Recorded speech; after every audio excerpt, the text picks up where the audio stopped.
welcome back to A Better World. This is your host, Mitchell J. Rabin, and I'm very glad you're joining us again today. Today we're going to have another very interesting show. We're going to be kind of going out of this world as you know it, but the idea is to actually make this world that we do know better, more alive, more enriched, more awake, and more enlightened. And for those purposes, we've invited to our studio Donna Davis, who is here in New York from San Diego. Donna is originally from the East Coast and actually studied at Brooklyn College and was an art therapist here at Kings County Hospital in Brooklyn. But her life has taken on a whole other dimension, quite literally. And she is now, due to a number of different really interesting experiences and blessings that she has had, some of which comes to her genealogically or generationally.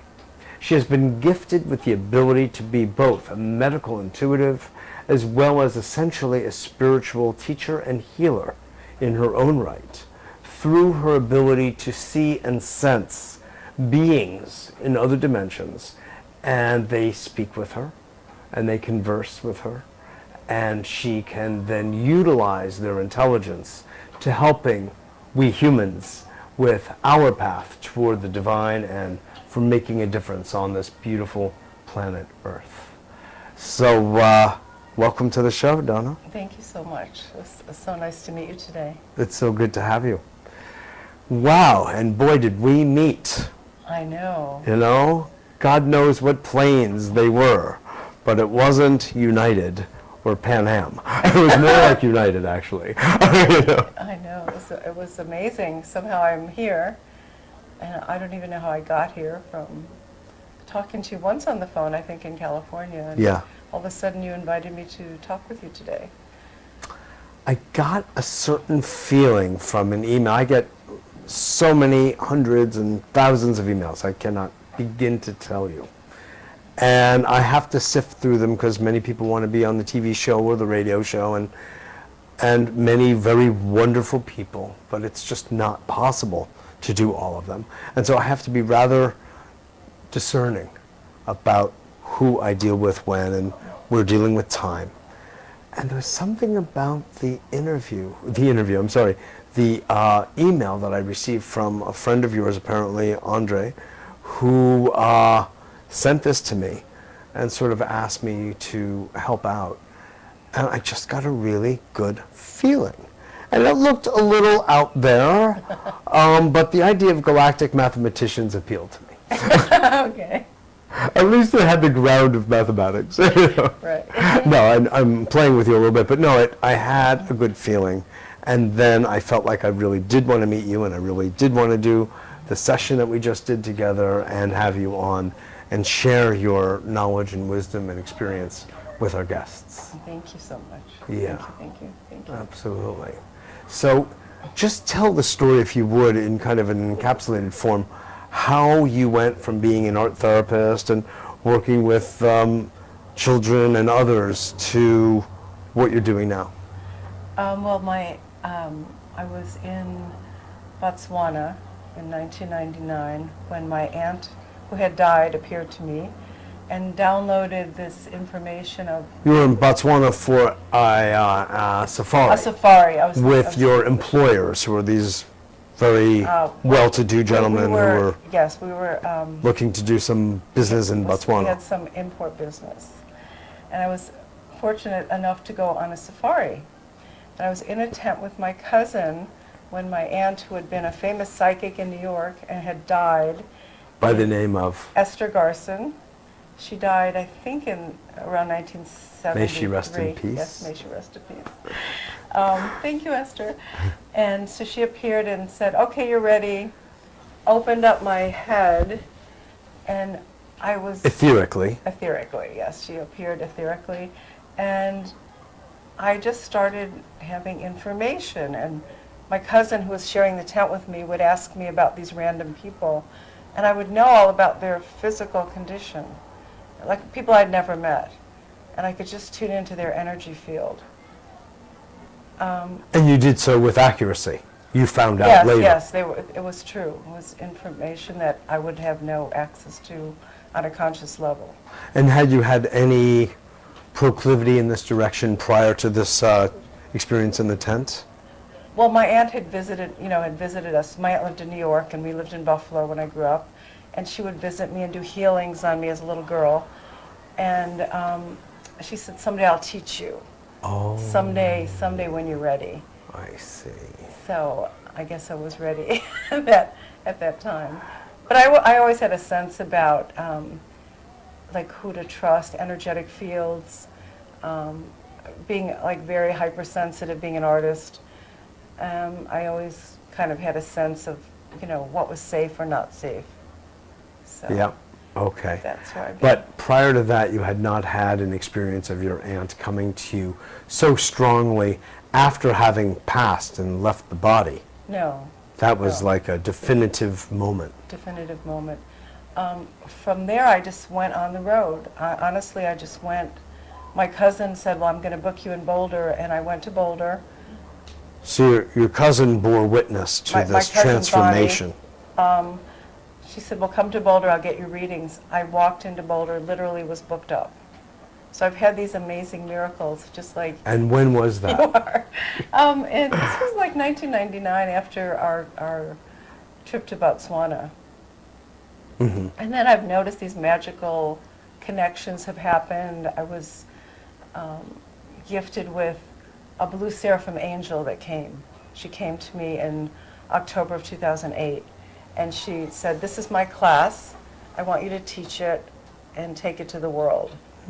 And I've started teaching that class as well. And the galactic mathematicians have come to show me how to shift time.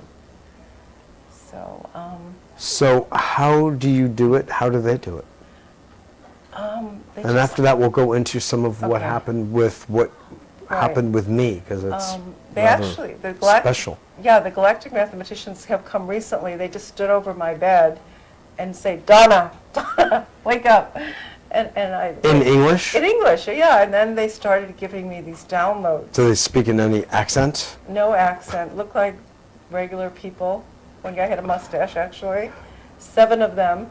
And they just said, "Okay, we're going to show you how to shift time for people." And then I just was able to do that. For myself and others. And so when you say shift time, what are some examples of what that looks like? It's just... Speed it up, slow it down? Yeah, either or. Either. Well, like in when we're not in a physical body, we're in the other dimension, there's no time. Time is, it's not linear time. You have a thought, reality exists. It's thought manifestation, just like that. There's no dense middle time. So that has been happening for me. I would have a thought, and I could actually physically manifest it. And it even happens like you came even before I had the thought of you. Things would just move magically. And when I started working with people, they started changing time as well. So in the work that we did this afternoon, you endowed me with the skill or with the ability to also time shift. Yes, you have that now. It's And exciting. so what will that appear as in my daily life? What well, will that... Like normally the thing, like you'd have a thought to see someone or do a project, all that middle time of waiting sort of evaporates, and it's just there.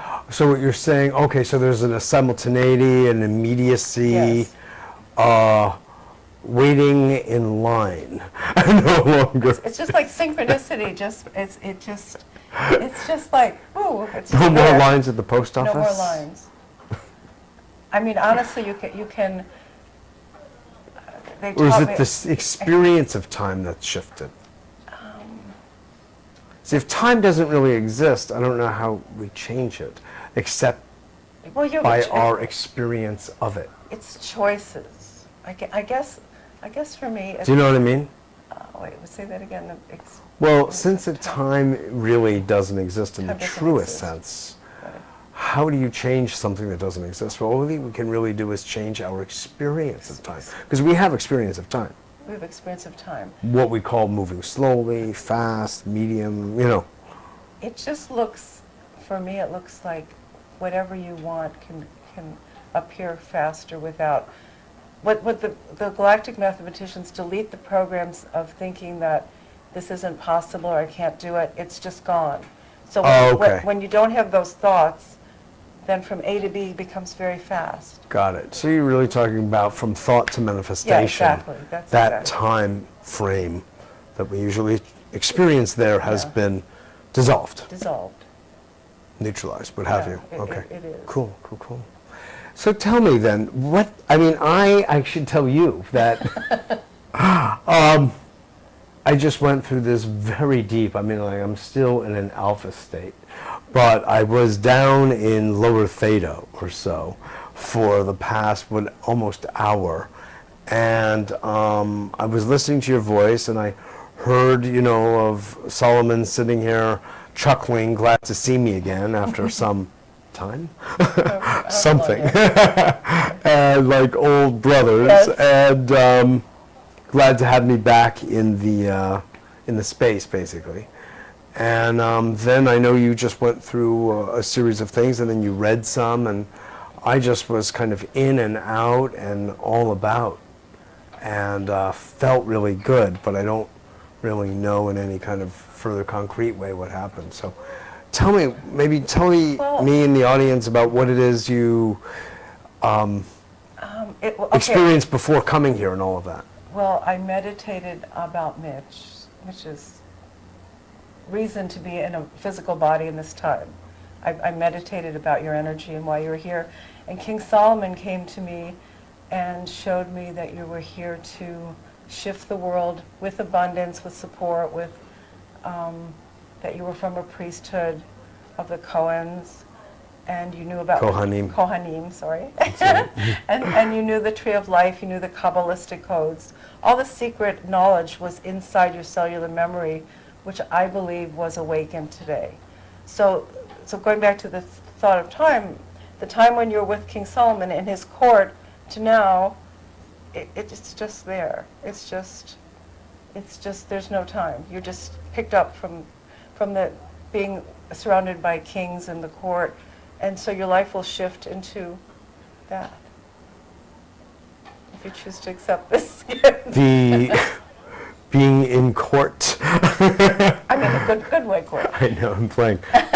But of course that's one king of many, and certainly he was the king of the Jews, as was David, and you also saw stars. But what is the meaning behind it? Because that's in a sense really more important to me than hanging out with kings. The meaning was that you would be supported with abundance, with these were people of means, people that had wealth, people that wanted to support your projects for changing the world.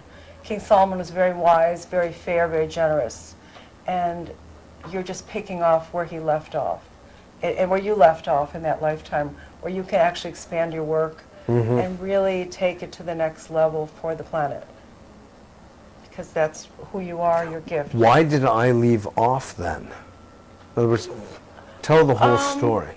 Why did you of leave what? off? Well, I saw some, you as an innocent, as actually a humble man that King Solomon trusted, and someone betrayed you, and somehow you pulled back, energetically pulled back.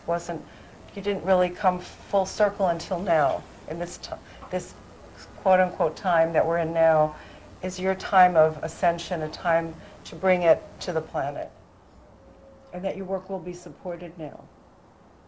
So, in other words, through what you were picking up, Donna, you were also able then, in terms of the healing that you give, to neutralize the distrust that has been in my heart, that had me kind of move away from whatever business I was doing when with Solomon at that time.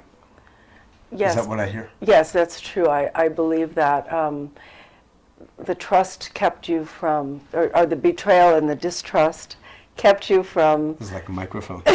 moving forward in this lifetime. Uh-huh. And it seemed to be neutralized with the star that was put over your heart and the shield of the Lion of Judah with the 5 stars. And the codes that were given to you, I believe, are going to shift your reality now.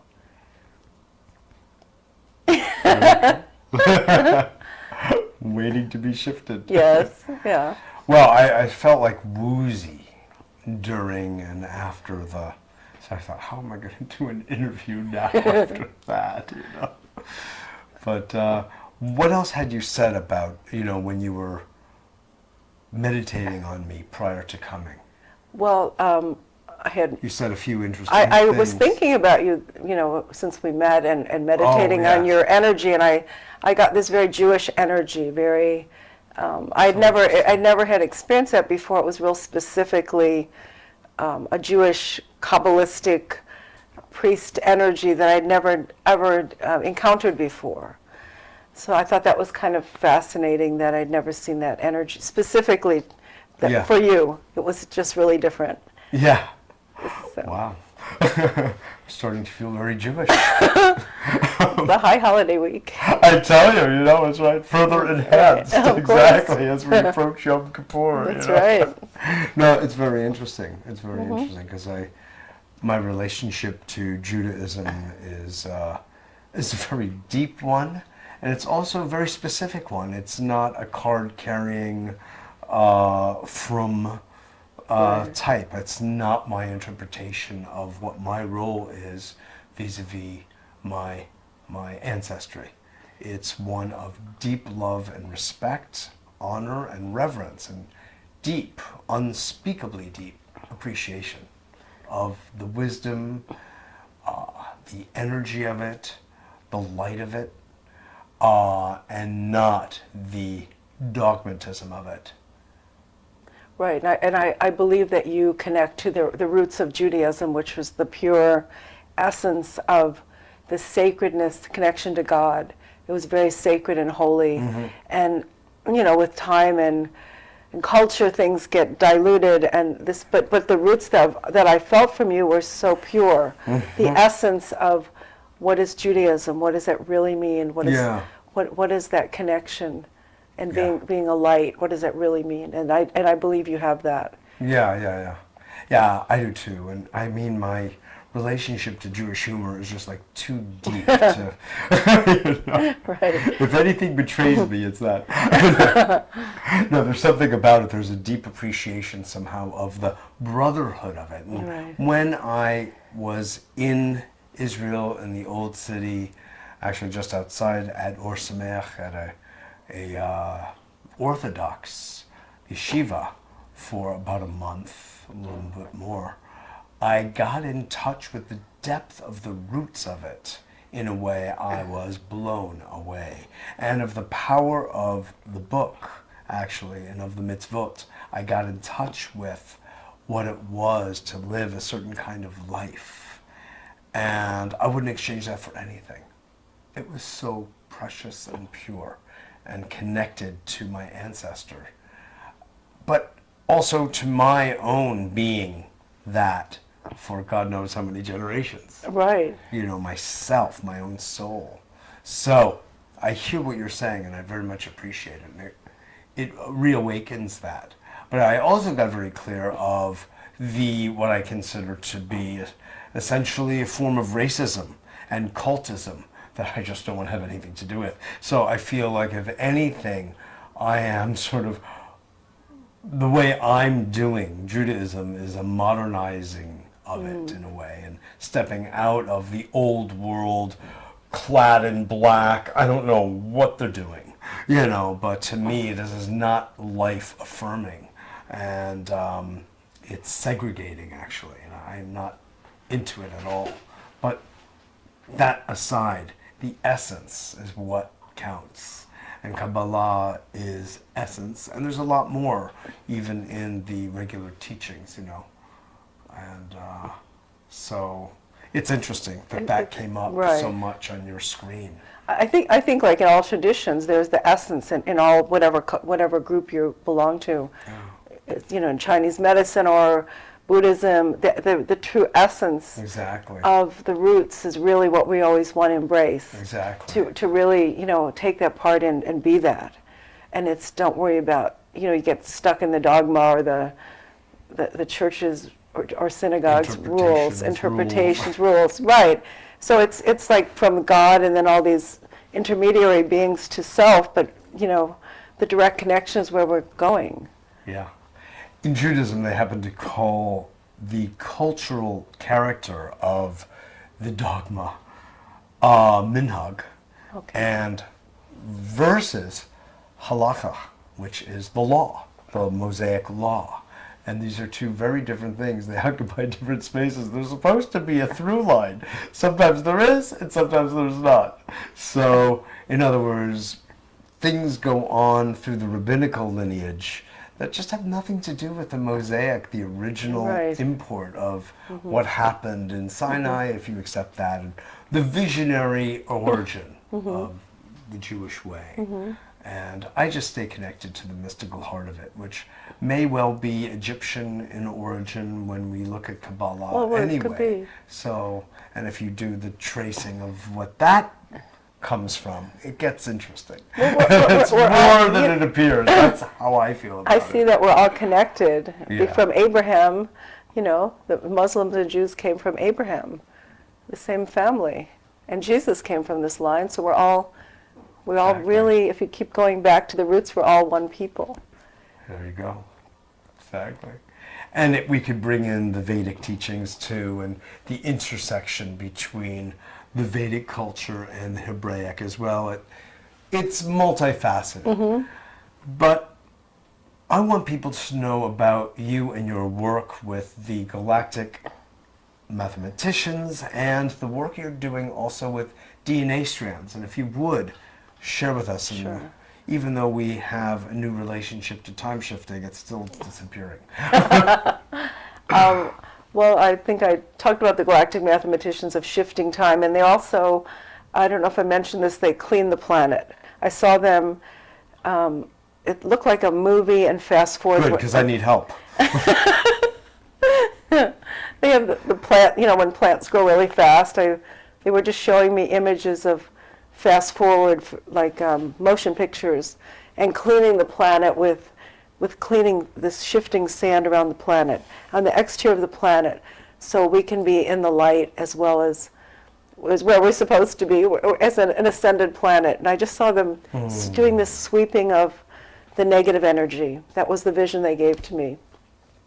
The other teacher that has come is my blue seraphim angel, and she has a specific work of, in such a gentle way, shifting everything.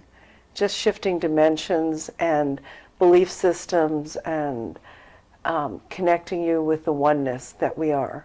And that she also appeared and gave me a class. So these beings have come and just given me work to share with whomever is ready or can hear. It's beautiful.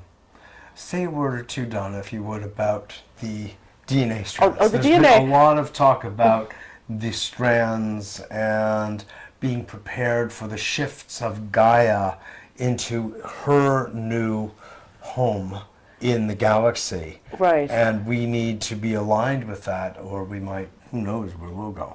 So, but if we're going to go on the ride with her in the ascension, what is the role of the DNA? And what do you do with people's DNA to prepare them? Well, what I was shown that original, 12-strand DNA was then moved to 24-strand DNA, and now was turned to 36-strand DNA, and that was another vision I was given, and it looked like peacock feathers with different colors on the end, and that was the vision that was given to me, and I will teach that tonight in my class. The Earth's DNA is shifting as well. Time is going faster with the Earth, and as we have to kind of align with walking on this Earth. So embracing more of ourselves and I think the cells actually shift with the DNA activation. They just open up. Makes sense. They open up, they get more light. Uh-huh. So it has to do with light admission. Yes. Which would lead to light emission. Yes, exactly. from a transmission. Right. Anyway, yeah, okay, that's very interesting. It's very interesting. Now, when people, by the way, 36, of course, is a very Jewish number. Oh, that's true. Two highs. Is that right? Life and life. There we go. What happens when people work with you? What have you tangibly seen as changes in people's lives? People get really tired, first of all. They sleep a lot, and Yes. then I know, I understand. and then the teachers actually work with you in dream time. So it's very gentle. It's traditionally you're a therapist. In therapy, you had to work hard and struggle and suffer through issues, and they sort of Too just much. melt away now. It's high tech, healing. Yeah. And you just get tired. You go to sleep, and That's then what NLP does. Oh, does it? also, Okay. To some extent. okay. But please go on. I've just noticed with my clients, they just start changing over time through sleep. You just go to bed. And the change is what? that you It's see? very organic. It's like birthing yourself, but it's not with effort or it's grace and ease. The code is grace and ease. Is it physical changes? I mean, do they get younger? Do they lose weight? Do their hair color change? Does illnesses resolve? I haven't. mean, I haven't really. do they feel more emotionally mature to deal with living? Yes, because when you take out that root hooking, whatever that hidden agenda is, Yeah. and it actually just deletes this thing that you work on and struggle in the 80s and 90s, and we struggle to get rid of So these it appears things. as illusory. in a Yes, sense. it just It goes away. It's gone. It doesn't even show up. So. Well, I'm glad you showed up. Thank you. I'm glad you showed up. You changed my life as well. Thank you. Absolutely, thank you. I'm so glad you're here and sharing your wisdom and Oh, heart. thank you. And that the Galactic Mathematicians decide to come visit. So Coming to New York. come continue on with your good work. Thank you so much. Blessings. Blessings. This is Mitchell J. Rabin for A Better World. Thank you so much for joining us. I hope you enjoyed that as much as I did. And who knows what's next? We will see. I'll see you all next week.